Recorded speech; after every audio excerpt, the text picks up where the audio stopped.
Bonjour les amis, ils embêtent encore mon copain Bernard Cazeneuve, qu'on surnomme R2D2.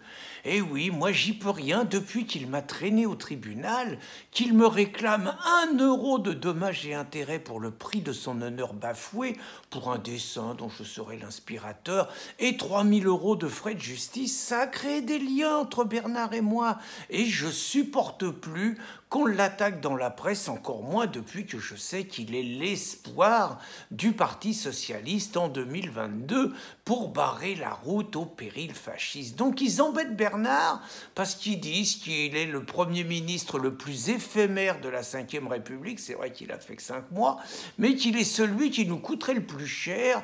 Il nous coûterait 143 000 €, 300 par an, ce qui fait quand même une moyenne de 12 000 € par mois.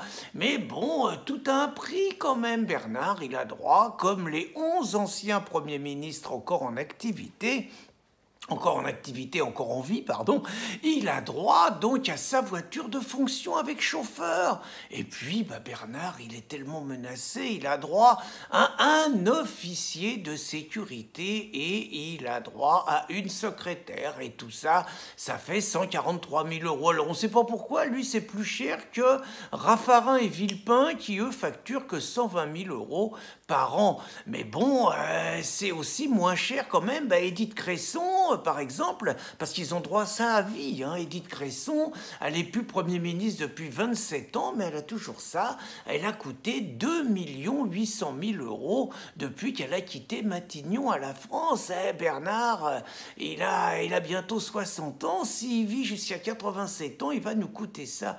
Puis moi, j'aime pas la démagogie autour de ça. Bernard, il est avocat maintenant. Le métier d'avocat, c'est difficile.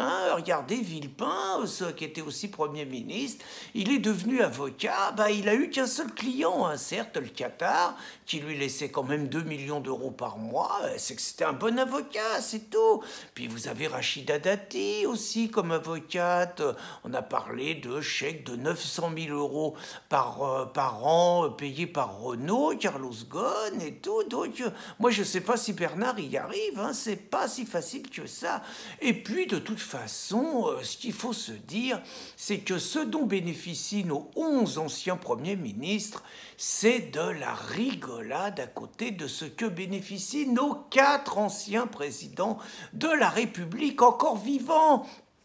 Valéry Giscard d'Estaing, Jacques Chirac, Nicolas Sarkozy et François Hollande. Alors eux, c'est autre chose. Eux, déjà, ils ont une retraite de 6 000 € bruts pour leur fonction de président de la République. 6 000 € pour 5 ans de boulot, c'est pas mal quand même. Et puis, tous, ils peuvent siéger au Conseil constitutionnel. 11 500 € par mois. Puis évidemment, ils bénéficient également de la retraite de toutes leurs anciennes fonctions. Maire, conseiller régional, député et tout. Par exemple, on disait que Chirac, il touchait 31 000 € par mois quand même. Bon, il en profite peut-être plus beaucoup dans l'état où il est. Alors que Valéry Giscard d'Estaing, il était un peu jaloux. Lui, il a 29 000 €. C'est plus difficile à boucler les fins de mois avec ça. Alors eux, ils ont aussi pas mal d'avantages quand même. Ils peuvent avoir, alors évidemment, la voiture de fonction, évidemment, l'appartement de fonction, meublé et équipé, avec la maintenance, le téléphone et tout ça, c'est payé par l'État. Ils ont 2 officiers de sécurité. Oui, ils sont quand même très en danger. Et puis, si c'est nécessaire, leur conjointe, elle peut avoir un collaborateur si elle en fait la demande. Ils ont 7 collaborateurs permanents, c'est presque une PME, les anciens présidents de la République. Et puis, comme les sénateurs et les députés, ils voyagent gratuitement autant qu'ils le souhaitent. Alors bon, il y en a qui vont dire c'est exagéré et tout, mais moi je trouve, par exemple, j'ai commencé par Cazeneuve. Cazeneuve, il a eu des résultats quand même, moi faut pas être mesquin. Ministre de l'Intérieur, quand il y a eu quand même l'attentat de Charlie Hebdo, l'attentat du Bataclan, l'attentat de Nice. Bon, c'est quand même des résultats, ça. Et puis, comme ministre de l'Intérieur, il devait surveiller nos frontières. Lui, il était tellement humain, Bernard, qu'il allait accueillir les clandestins que normalement il devait renvoyer. Il leur serrait la main, il les prenait dans ses bras. C'est un humaniste, Bernard. C'est pas comme Matteo Salvini. Alors lui, il est méchant, lui. Il veut les renvoyer. D'ailleurs, Michel Cotta, qui a été la maîtresse de Chirac et la maîtresse de Mitterrand, donc elle n'est pas sectaire, elle allait chercher les informations. Donc, Michel Cotta, elle a dit que c'était un fasciste et que Salvini, c'était un péril fasciste, et elle a de l'expérience, Michel Cotta, elle sait de quoi elle parle. Donc Bernard, quand même, il ne vole pas son argent. Et puis, quand même, nos anciens présidents de la République, ils nous laissent quand même une France dans un état extraordinaire. C'est-à-dire, maintenant, il y a 6 millions de chômeurs. Mais il y a 6 millions de chômeurs, ça veut dire qu'il y a 6 millions de personnes qui ne perdent pas leur vie à la gagner. Comme on disait en mai 68, ils ont découvert, grâce au travail de nos 4 présidents de la République, ils ont découvert les loisirs, ils ont découvert le temps libre. Et puis, les Français, ils gagnaient trop de sous quand même, on n'était pas concurrentiel vis-à-vis de l'étranger. Donc, résultat, ils ont réussi à nous baisser nos salaires.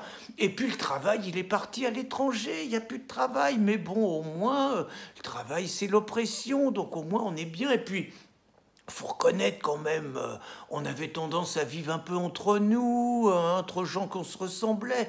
On n'était pas ouvert à l'autre. Grâce à nos 4 présidents de la République, maintenant on est ouvert à l'autre. On est même l'autre, il est presque aussi nombreux que nous. Et d'ailleurs, il va bientôt devenir plus nombreux que nous. Donc, on bénéficie grâce à eux de l'enrichissement culturel. Donc moi, c'est pour ça les 10 millions. Bon, les 4 présidents de la République, ils nous coûtent un peu plus de 10 millions par an, mais je trouve avec tout l'apport qu'ils ont eu pour la France, c'est pas trop, ils le méritent bien. C'est pour ça, moi d'ailleurs, que si je dois payer plus cher l'essence, si je paye plus cher mon électricité en juin et en août quand même, 2 augmentations, si je paye plus cher le timbre, si je paye plus cher l'eau, si je paye plus cher mes assurances voitures, si ma vie elle augmente, si ça sert à les remercier pour tout ce qu'ils ont fait pour la France, moi ça me pose aucun problème, pas de démagogie. Bonne journée les amis.